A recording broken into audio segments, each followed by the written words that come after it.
हैं आशीष, आज के जो बड़ा क्यू है, सबसे बड़ा क्यू है, उस पर आते हैं। और सबसे बड़ा क्यू है आज फिर ट्रंप और ईरान वाला मामला जो है वो गर्मा गया है। अगर आप देखें पिछले 2-3 दिनों में थोड़े दिनों की शांति रही, लेकिन अब फिर से वेस्ट एशिया में तनाव बढ़ा है और बाजार को एक डर लग रहा है, एक अनकंफर्टेबल फीलिंग आ रही है कि कुछ बड़ा होने वाला है। देखिए, मतलब अब जिस तरीके की स्टेटमेंट्स वगैरह आ रही है, एक स्टेलमेट, हम डिस्कस कर रहे थे ना, स्टेलमेट हो गया एक। अब स्टेलमेट के बाद क्या करें? आप किसी के पास चेकमेट करने का तो मौका है नहीं यहाँ पर, तो ऐसे में क्या करें? और यही कारण है कि अगर आप देखें फ्राइडे को यूरोपियन मार्केट, हम यूरोप बहुत कम डिस्कस करते हैं वैसे, लेकिन यूरोपियन मार्केट्स, यूएस मार्केट, एक बार दिखा दीजिए सारी मार्केट्स। ये देखिए, यूरोप की मार्केट से 2-2% की गिरावट है, ये बड़ी गिरावट है। और अगर आप यूएस की मार्केट्स देखें तो यूएस की मार्केट में तो नैस्डैक जो वर्ल्ड का लीडर है, ये भी करीब 1.5% गिरा और इनमें बड़ी गिरावट आई। आज सुबह भी अगर आप देखें तो ग्लोबल मार्केट में ठीक ठाक गिरावट है। गिफ्ट निफ्टी भी 100 पॉइंट नीचे है।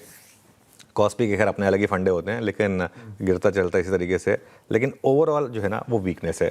अब मैं आपको दिखाता हूँ 2-3 इंपॉर्टेंट ग्लोबल चीज़ें जिन पर आपको फोकस करना है। सबसे इंपॉर्टेंट है डॉलर इंडेक्स।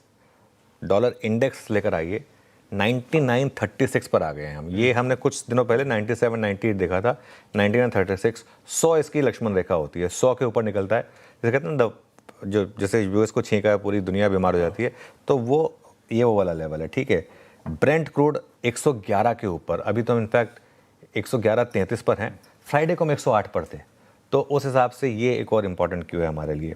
अब लेकर आइए, जो ट्रंप ने जो ट्रूथ सोशल पर ये ट्वीट्स डाली, इट वॉज द काम बिफोर द स्टॉर्म। तो ये जो थी ना, ये लोगों को डरा रही है कि ये जो 1 महीने की शांति रही है, क्या अब इसके बाद वापस कुछ बड़ा होने वाला है, कुछ एक्शन होने वाला है। अपेरेंटली इजराइल को भी उन्होंने कुछ इंस्ट्रक्शंस दिए हैं, ठीक है। और एक और चीज़ उन्होंने कही कि the clock is ticking for Iran, the clock is ticking and they better get moving fast और they won't be anything left of them. मतलब अगर आपने कुछ नहीं किया तो आपका कुछ बचेगा नहीं।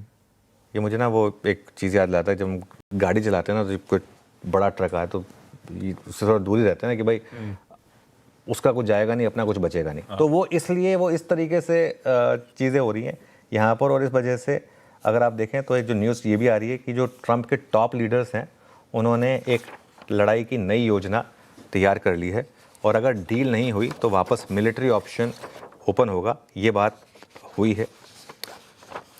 संडे को यूएई में एक ड्रोन अटैक हुआ। वापस अगर आप देखें, बीच में जो वेस्ट एशियन कंट्रीज थी उसमें थोड़ी शांति आई थी, लेकिन अब वापस थोड़े से अटैक्स होने शुरू हुए हैं। वहाँ पर न्यूक्लियर पावर प्लांट के पास आग भी लगी है, और एक drone attack I think Russia side में भी हुआ था, वो उसकी भी खबर आई थी। उसमें एक स्टेटमेंट भी आई थी कि एक इंडियन सिटीजन को भी उसमें डैमेज हुआ है। तो ये इस समय चीज़ें हो रही हैं। यूएई अथॉरिटीज़ ने कहा भी है कि ये एक आतंकवादी हमला है, उन्होंने तो यहाँ तक कह दिया, ठीक है। और ईरान ने यह भी कहा कि वो तैयार हैं किसी भी हमले का जवाब देने के लिए। अब मैं आता हूँ एक और चीज़ पर, यूएस मार्केट जो गिरे। एक तो ये फैक्टर था, यूएस मार्केट गिरावट के साथ बंद हुए। S&P 500 1.25%, नैस्डैक 1.5% गिरा। एक उदय कोटक ने ट्वीट डाला, और देखिए उदय कोटक ने पिछले हफ्ते भी एक ट्वीट किया था कि वर्स्ट के लिए तैयार रही है ना। उन्होंने एक ये ट्वीट डाला है कि a crucial macro for today's US 10-year bond yield. देखिए, इस पर नज़र रखिए, ये आपको सबसे पहले साइन देता है मार्केट में टॉप या बॉटम बनने के।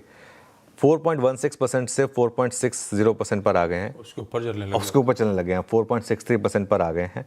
और ये जो है ना, बॉन्ड यील्ड्स का बढ़ना जो है वो बेसिकली एक तरीके से आपको बता रहा है कि इवन यूएस का मैक्रो ख़राब हो रहा है। यूएस की बॉन्ड यील्ड्स में 1 साल की सबसे बड़ी बढ़ोतरी है ये, 11 बेसिस पॉइंट चढ़कर 4.59 पर आए, और अब तो हम उसके ऊपर आ गए, आपने देखा ही। 30 ईयर की बॉन्ड यील्ड में ना 5% का एक मेक और ब्रेक लेवल होता था, वो अब 5 छोड़िए, अब आप 30 ईयर के दिखाइए, 5.12 पर आ गए हैं। 5.12 पर है ना। हाँ, 30 ईयर का डेटा नहीं होता मुझे पता है, लेकिन वो ग्राफिक दिखा दीजिए, वही काफ़ी है। 5.12 पर आ गए हम। ये यहाँ पर रुकना चाहिए, यहाँ पर नहीं रुका तो ग्लोबली काफ़ी ख़राब है। यूके की बॉन्ड यील्ड 18 बेसिस पॉइंट ऊपर आई है, 2008 के बाद की सबसे ऊपर का लेवल है ये। और जापान की जो बॉन्ड यील्ड है वो भी 30 साल के हाईएस्ट लेवल पर आई है, और डॉलर इंडेक्स से बढ़कर 99.3 पर हुआ है। सिंपल भाषा में समझाऊं, आसान भाषा में समझाऊं अगर, तो अगर कोई यूएस का इन्वेस्टर है, अगर वो इमर्जिंग मार्केट में पैसा लगाता है, तो तो उस समय इस समय उसके पास कोई ऑप्शन नहीं है कि वापस अपनी मार्केट में ही रहे। किसी और मार्केट में लाने का कोई मतलब नहीं है, क्योंकि 5-6% करेंसी का लॉस हो जाता है और अपने घर की मार्केट में उसको जो उसने पैसा लिया है, जो कैरी ट्रेड्स होती हैं, आप एक बहुत कम इंटरेस्ट रेट पे पैसा लेते हैं, उसके बाद उसको इमर्जिंग मार्केट में डालते हैं, होप करते हैं कि वो पैसा बहुत ज़्यादा हो जाएगा, उससे आप जब वो पैसे का रिटर्न्स लेंगे तो आप अपने देश में जो आपने लोन पे वो पैसा लिया उसको वापस चुका देंगे बेसिकली। अब हो क्या रहा है, पहली बात तो जो आप पैसा ले रहे हैं वो उसमें इंटरेस्ट रेट बहुत ज़्यादा है, दूसरी बात करेंसी रिस्क काफ़ी ज़्यादा है, और तीसरी बात भारत जैसे इमर्जिंग मार्केट में वैसे ही पैसा नहीं बन रहा है आपका लार्ज कैप में, तो वो ट्रिपल वैमी हो जाती है। तो ये एक बड़ा रिस्क जो है ये ओपन हो रहा है मार्केट के लिए।